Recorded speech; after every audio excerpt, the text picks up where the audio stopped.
Goeiemôre gemeente. So lekker om elkeen van julle hier te sien en te hê en saam te wees vanoggend. Ek hoop jy voel welkom, ek hoop jy is warm genoeg aangetrek en dat vanoggend vir jou ook 'n besondere ervaring sal wees van God se liefde en teenwoordigheid. Geliefdes, kom ons begin hierdie erediens en ons neem net so 'n paar oomblikke vir stil gebed. Ons word net teenwoordig van waar ons is, saam met wie ons is en in wie se teenwoordigheid ons saam is. En wanneer ons stil word, wil ek vir jou vra, wil jy nie asseblief hierdie twee boeties van ons ook aan die Here opdra, wat siek is, wat worstel met hulle gesondheid op hierdie stadium. So kom ons neem 'n paar oomblikke van stilte en dan dra ons vir hulle ook aan die Here op.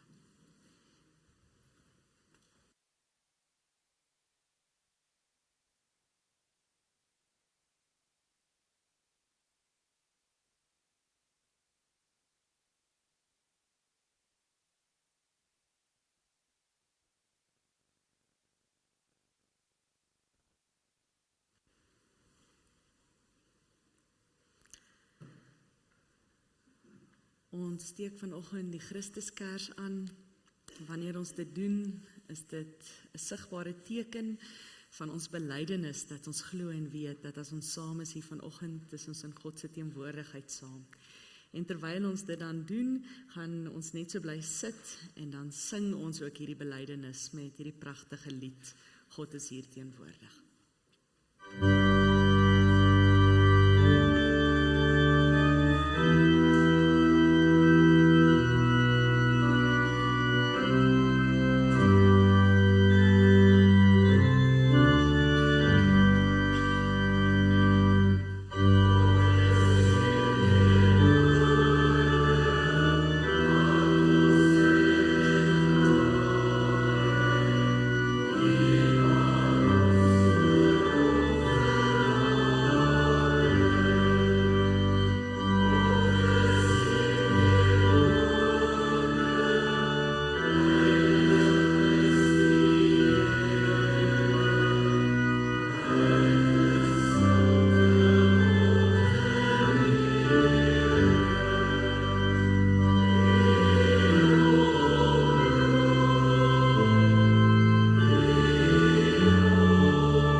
Geliefdes, ons votum vanoggend is in die vorm van 'n stuk beurtspraak.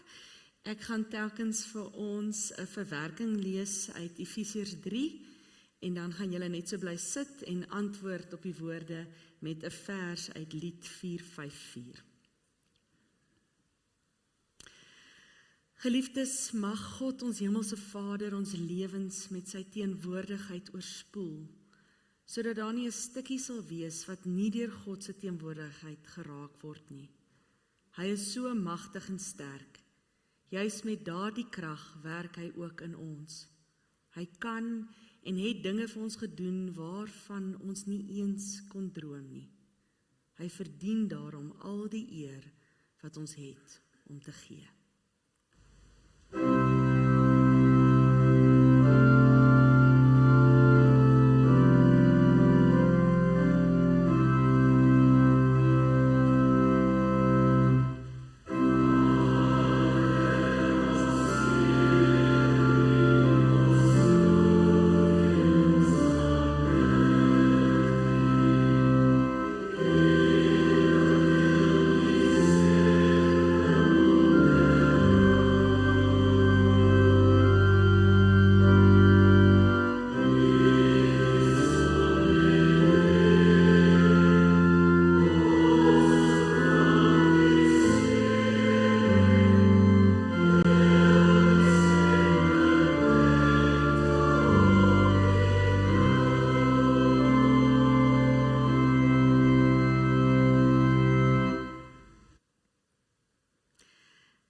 bid ook dat ons, saam met al die ander Christene, sal kan ervaar hoe lief die Here Jesus ons regtig het.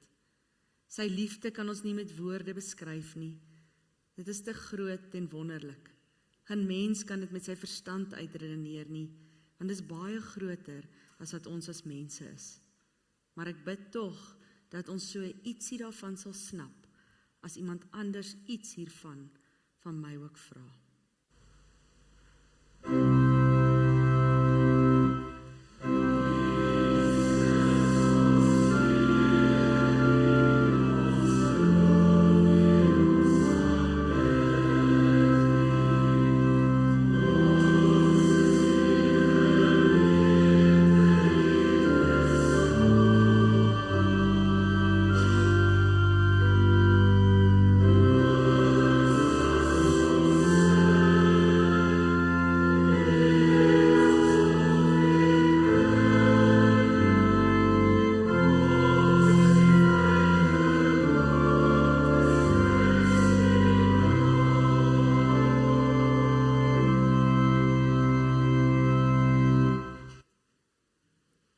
Ek bid dat God, wat so wonderlik en sterk is, deur sy Gees vir ons die krag sal gee wat ons nodig het om geestelik oral ons man te kan staan. Gees van God, leer ons wat dit beteken om altyd net op U te vertrou, kom wat wil. So sal ons geestelike groot mense word, wat weet hoe om in elke situasie reg op te tree.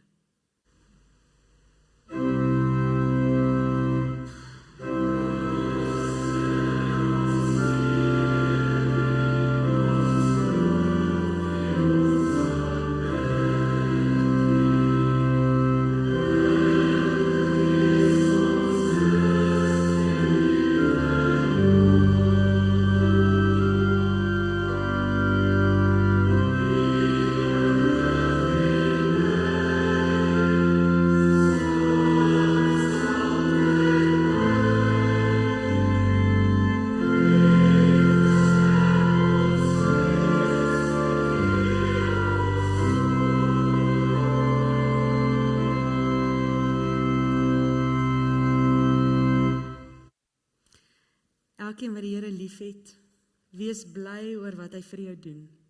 Hy gee arms vol geluk vir elke mens wat hom liefhet. Geliefdes, genade en vrede vir jou van hierdie drie-enige God. Amen. Kom, ons staan en dan antwoord ons op die Here se seëngroet met 'n pragtige loflied. Ons sing hartlik saam, God is liefde, juig ons harte. Amen.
Here, dankie vir die voorreg om vanoggend hier saam te kom.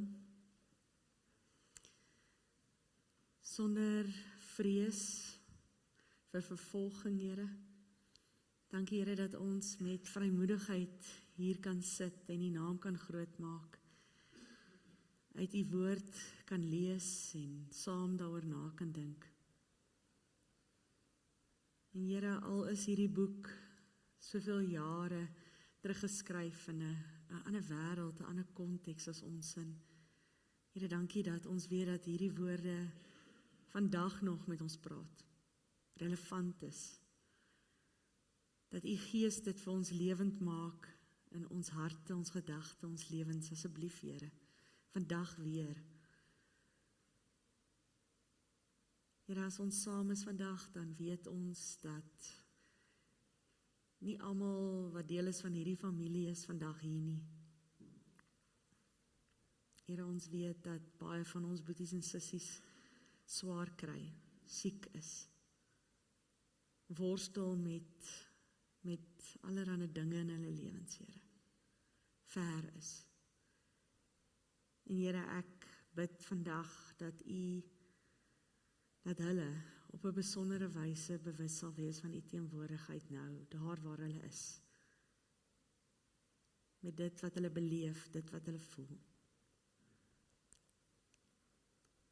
Here, sal u ons harte, ons gedagtes stil genoeg maak, sodat ons ook kan hoor wat u deur u woord vandag vir ons wil sê. Asseblief, Here. Ons bid dit in Jesus Christus se naam. Amen. Geliefdes, ons skriflesing vanoggend uit die Markus Evangelie, as jy saam met my wil blaai, ek gaan uit die 2020 vertaling lees. Markus 16, ons gaan die eerste 8 verse lees.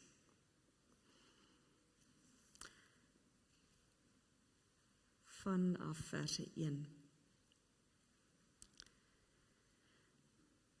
Toe die Sabbat verby was, het Maria Magdalena, Maria die moeder van Jakobus en Salome geurende speserye gekoop, sodat hulle hom kon gaan salf. Baie vroeg op die eerste dag van die week kom hulle by die graf, net nadat die son opgekom het. Hulle sê toe vir mekaar, wie sal vir ons die klip van die ingang van die graf af wegrol? Maar toe hulle opkyk, sien hulle dat die klip reeds weggerol was. Dit was 'n baie groot klip. Toe hulle die graf binne gaan, het hulle 'n jong man met lang wit stole om aan die regterkant sien sit. En hulle was ontsteld. Maar hy sê vir hulle, moenie ontsteld wees nie. Julle soek Jesus van Nasaret wat gekruisig is. Hy is opgewek. Hy is nie hier nie. Kyk, hier is die plek waar hulle hom neergelê het. Maar gaan sê vir sy disippels en vir Petrus, hy gaan voor julle uit na Galilea. Daar sal julle hom sien, soos hy vir julle gesê het. Hulle het uitgegaan en van die graf af weggehardloop, want bewing en verbuistering het hulle beetgepak, en hulle het vir niemand iets gesê nie, want hulle was bang. Net tot sover.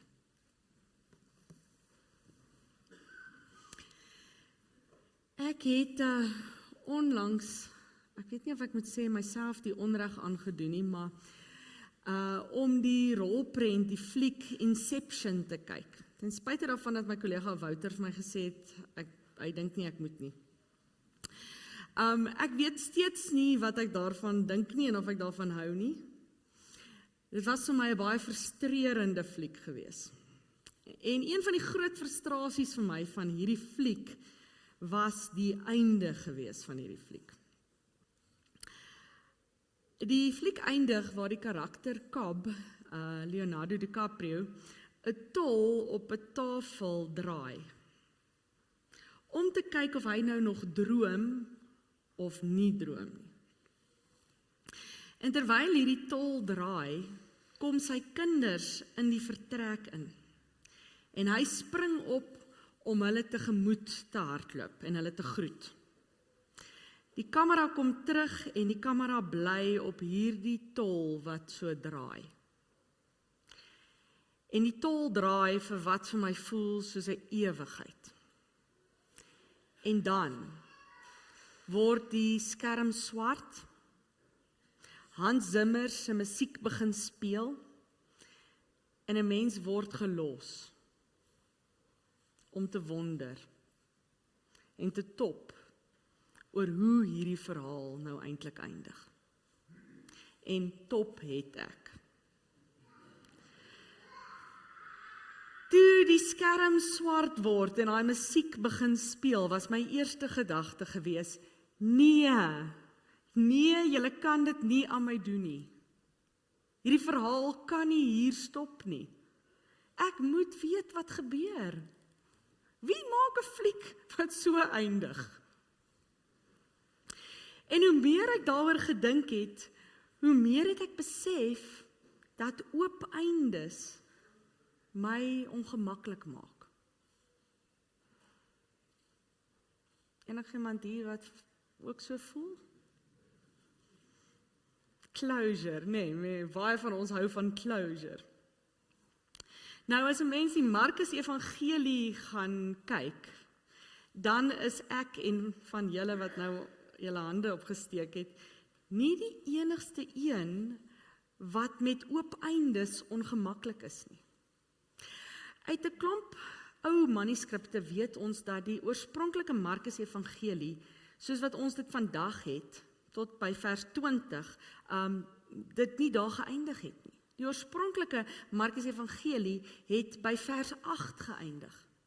Die teks wat ons nou net saam gelees het. Vers 9 tot 20 was 'n latere toevoeging tot die evangelie. So waarom 'n latere toevoeging? Wat het gemaak dat iemand verder wou skryf aan hierdie verhaal? Waarskynlik dieselfde ervaring as wat ek gehad het, my ervaring van ongemak met Inception se einde. Waarskynlik het hierdie persoon hierdie einde van hierdie evangelie gelees en gesê, nee. 'n evangelie kan wraggies nie so eindig nie.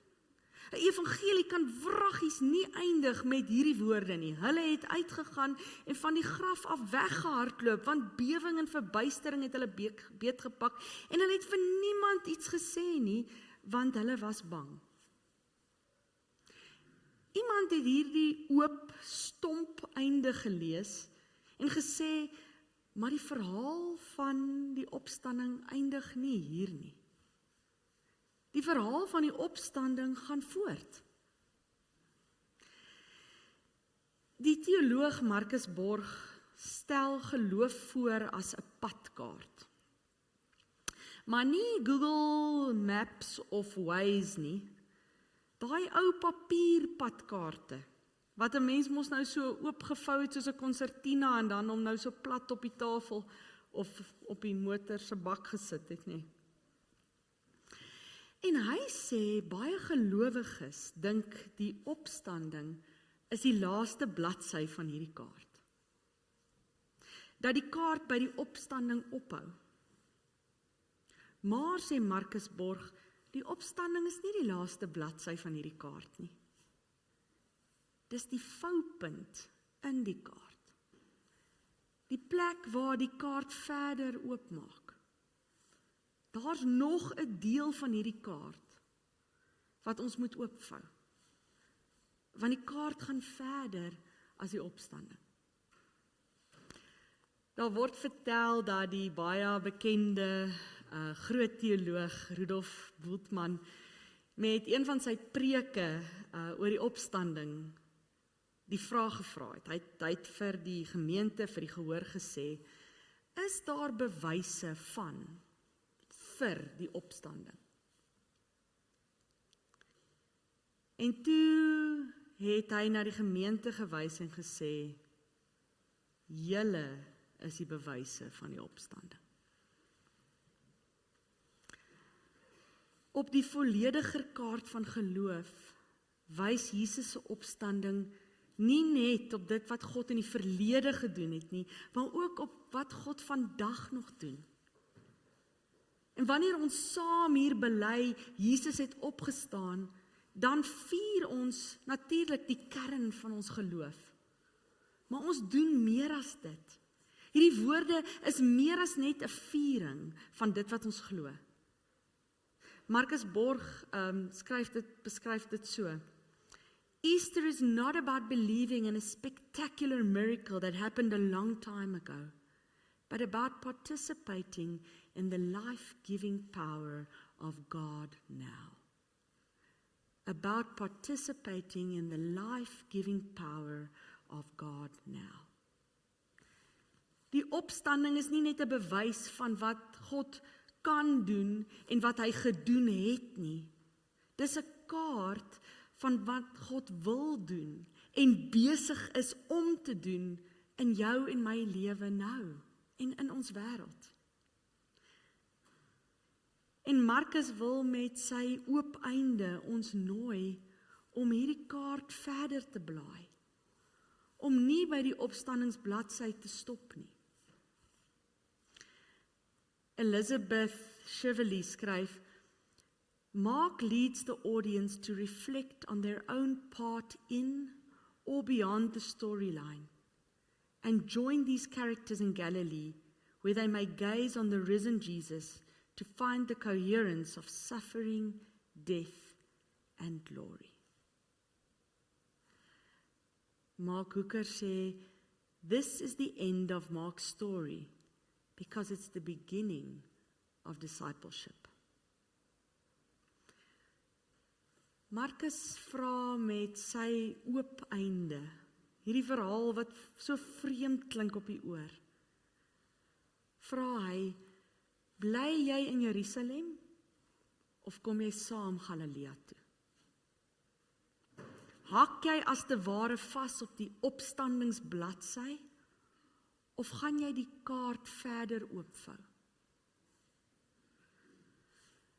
Markus nooi ons om hierdie kaart oop te vou en verder te reis.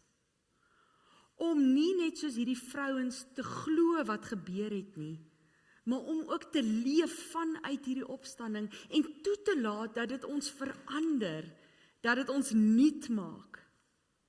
Dit nooi ons ook uit om na Galilea toe te gaan. Om hierdie goeie nuus van hierdie nuutmaking, van hierdie nuwe lewe met ander te deel. Dit nooi om ons gemaksones, ons Jerusalemme agter te laat. Ons gemaksones van alles verklaar en alles verstaan agter te laat. En dit nooi ons na Galilea toe. Dit nooi ons om in en vanuit vertroue te leef. In die Markus verhaal word die vroue ook na nog iets genooi.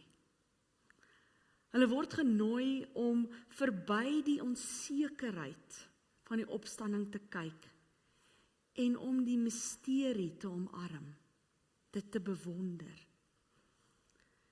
En in 'n wêreld waar alles verklaar en gerasionaliseer kan en moet word, kom hierdie uitnodiging ook nou na ons toe. Nou as daar een ding is wat ouerskap my daagliks van bewus maak, is hoe rasioneel en sonder enchantment en magic en misterie ek leef. Hoe rasioneel ons wêreld is. Ons leef in 'n wêreld waar ons alles moet en ook kan verklaar. 'n Wêreld waarin ons nie meer hoef te wonder oor goed nie. En wanneer wonder sterf, sterf ons verwondering ook baie male saam met dit. Ons leef in 'n wêreld waar misterie nie meer gesien word as 'n geskenk nie, maar eintlik eerder 'n probleem wat gedissekteer en opgelos moet word. Ons wêreld beskou misterie nie as iets wonderliks en diep nie, maar eerder as 'n vyand. 'n bedreiging. En ek wonder of ons nie ook baie male hierdie manier van dink op ons geloof toepas nie. Dat ons alles verklaar moet kry, netjies uitgepak moet kry, alles moet verstaan. En dat ons ook hierdie manier van dink toepas op die Paasgebeure en op die verhaal van die opstanding. En die gevaar hiermee is dat ons dan so maklik ons geloof tot 'n paar feite, miskien 'n paar reëls, 'n stel reëls reduseer. Dat ons daarmee dalk vir onsself handvotsels maak, waarmee ons lewe probeer makliker, stabieler, veiliger maak.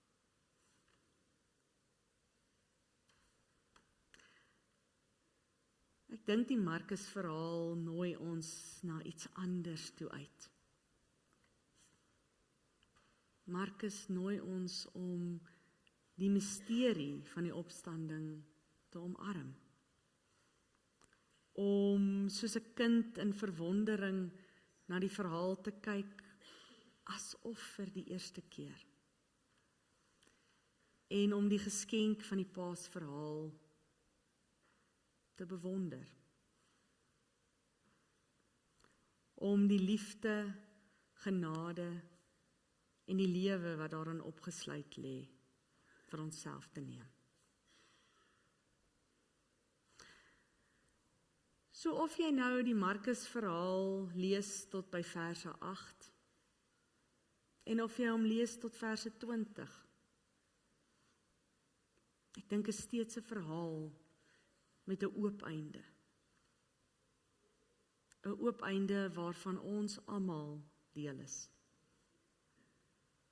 'n Verhaal wat ons nooi om ons kaarte verder oop te vou. En verder te reis met hierdie verhaal.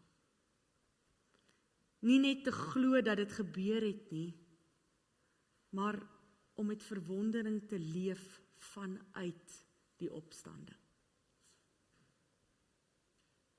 En om dit te deel met elkeen wat ons lewenspad kruis. Amen.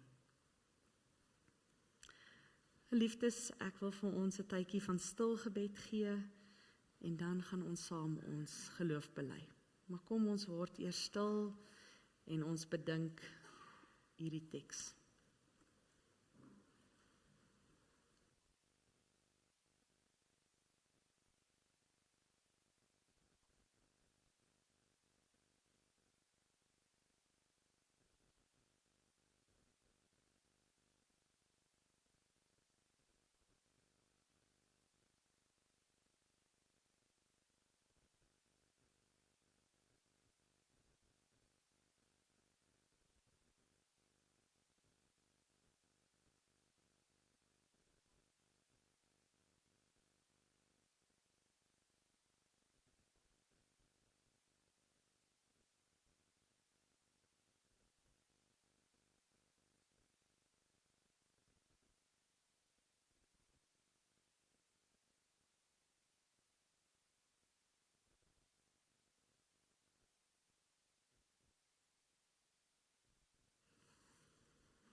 Here, dankie vir oop eindes, wat ons uitnooi, ons uitdaag.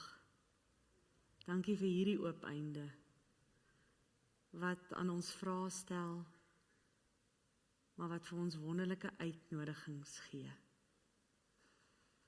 En help vir ons om dit te hoor,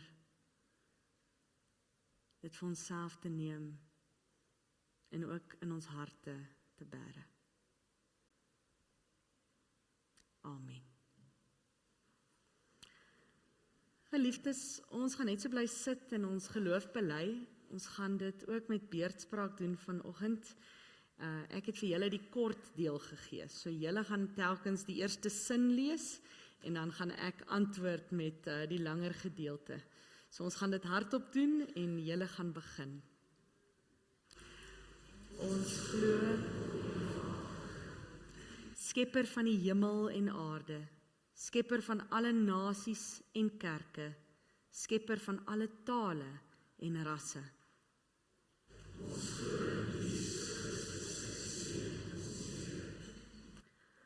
God wat vlees geword het as 'n mens vir die mensdom. God wat vlees geword het in tyd vir alle tye. God wat vlees geword het in een kultuur vir alle kulture. God wat vlees geword het in liefde en genade vir heel die skepping.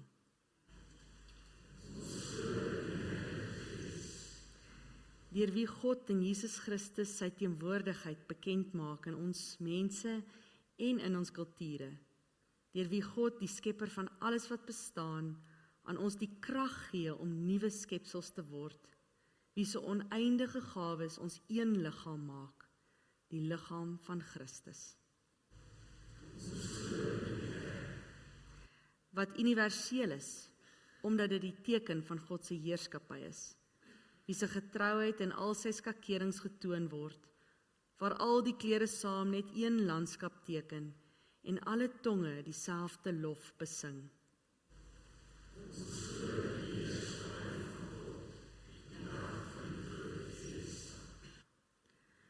Wanneer al die kleure van die skepping 'n harmonieuse reënboog sal vorm, wanneer alle mense sal deelneem aan 'n vreugdevolle feesmaal, wanneer alle tonge van die heelal dieselfde lied sal sing.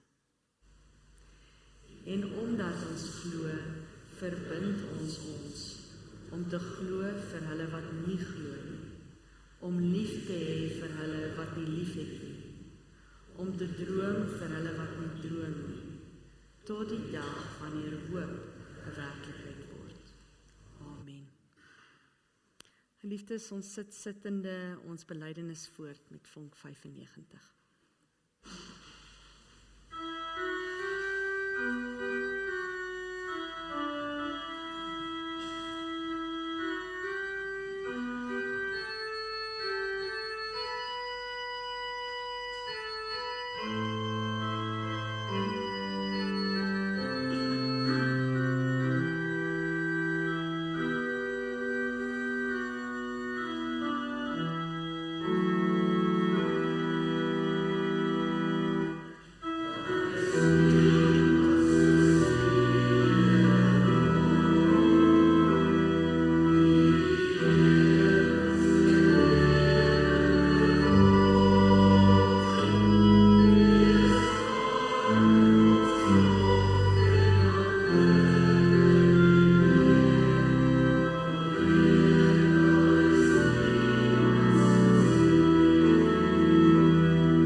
Geliefdes, daar's nou 'n geleentheid om die Here te eer met ons dankoffers.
geliefdes, net so 'n klompie afkondigings. Ek weet nie wat om altyd te sê oor tegnologie nie. Ek weet tegnologie is wonderlik, maar tegnologie is ook aaklig. So as jy nie 'n blitsnuus gekry het nie, dis tegnologie se skuld. Jy kan nou daai verskriklike lang boodskap lees wat Lolly daar gesê het, maar die kort en die lank is dat WhatsApp het nou hulle reëls verander en jy kan nou net 'n sekere hoeveelheid WhatsApps in 'n maand stuur en ons is nou verby daai grens. So tot die 1 Mei mag ons nou nie vir julle WhatsApp stuur nie. Van julle gaan baie bly wees daaroor en van julle hartseer. Maar as jy die blitsnuus soek, asseblief gaan kyk op die webblad, op Facebook. Hoopelik, ons gaan kyk of ons op 'n ander stelsel kan oorgaan. So as al hierdie lang naweke verby is, dan hoop ons vraggies waar dat ons tegnologie nou reg is by die gemeente. So 'n groot om verskoning van die kerkkantoor se kant af rondom dit, maar ons het eintlik min beheer daaroor gehad. Nog iets wat jy asseblief moet onthou, want as jy nou dalk nou nie 'n WhatsApp kry van ons nie, is dat volgende Sondagoggend is weer net een oggenddiens om 9:00. Onthou asseblief dit en geen jeuggroepe nie. En natuurlik het ons stilworddiens om 6:00. Ten spyte van die feit dat dit skoolvakansie is van ons laerskole, gaan daar 'n klomp goed aan by die gemeente hierdie week, onder andere die Bybelstudie wat Wouter aanbied oor Paulus. Ek het die eerste ene bygewoon en dit was regtig wonderlik. Dis die moeite werd om by te woon. So dis weer van hierdie Woensdag af 9:00 in die oggend in die konsistorie en dit word herhaal om 7:00 in die aand. So onthou dit. Dan die 7de Mei, ons bottel en bord aand vir die kwartaal. Annel Alexander kom met ons gesels. Sy deel so 'n bietjie van haar lewensverhaal rondom verlies en rou en ook hoop. So dit beloof om 'n baie interessante en lekker aand te wees. So onthou asseblief jou bordjie eetgoed en iets te drinke. Dis Donderdag die 7de Mei om 7:00 hier in die Binnenhof. Daai Saterdag daarna die 9de Mei het ons weer 'n toerustingsgeleentheid vir alle ouers. Almal welkom, asseblief nooi familie, vriende, klasmaats. Chantal Minnick van Mind Moves Instituut kom met ons praat oor die voorvaardighede van lees. Ek dink dit gaan 'n baie interessante geleentheid wees. So asseblief laat weet vir my of Leandrey as jy wil kom. Dan net sommer so 'n paar knope vir jou oor vir die volgende paar weke vir Mei maand. Die 10de Mei het ons Paasangdienste. Dis die einde van Paastyd en ons vier dit in al ons eredienste met 'n Paasangdiens. So onthou dit asseblief. En dan kan jy so lank in jou dagboek ook aanteken Hemelvaartdiens Donderdag die 14de Mei om 7:00 die aand. Ons seniors gaan Pretty Woman kyk, Sondag die 17de Mei. Jy kan jou plek bespreek. Ek dink as jy nie 'n senior is nie, sal hulle jou nog steeds op die bus laat klim. So, as jy wil gaan kyk en jy is nie lus om self te ry nie, ek is seker dan kan jy saamgaan. Ek dink dit gaan ook 'n prettige aand wees, so onthou dit. En dan, dis baie ver vooruit, maar kom ek herinner julle daarom ook so lank aan ons Pinksterreeks, wat die 18de tot die 21ste Mei is. Meer inligting volg, maar knoop hom so lank ook in jou oor. Ek dink dis al, loer gerus na die blitsnuus, miskien het ek iets vergeet, maar ek dink daarom nie so nie. Geliefdes, kom ons staan, dan sing ons slotlied, dis 'n geloofsbelydenis, kom ons sing hartlik saam, die Heer het waarlik opgestaan.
ontvang die seën van die Here.